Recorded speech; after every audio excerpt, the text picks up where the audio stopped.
Nova Scotia Power wants to increase rates for residential customers by more than 8% over the next year.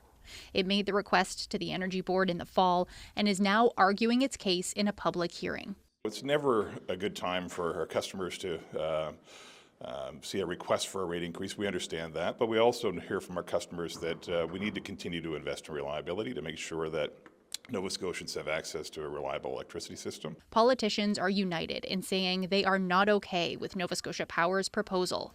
Premier Tim Houston has called the utility out of touch and says the proposal should be walked back or significantly reduced.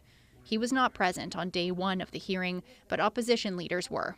The board needs to find a way that this company can be responsible to Nova Scotians and provide the essential service that they need at a cost they can afford. This is the second general rate application within 4 years, on top of annual requests for cost recovery from storms, from fuel adjustment mechanism, and that fuel is expensive coal that we continue to burn. Customer representatives all signed off on Nova Scotia Power's proposal before it was filed, but that does not make approval a sure thing.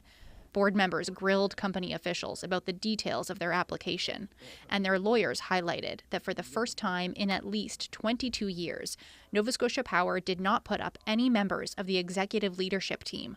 After speaking to reporters beforehand, the CEO was in the room for the hearing, but he was not on the witness panel to take board questions.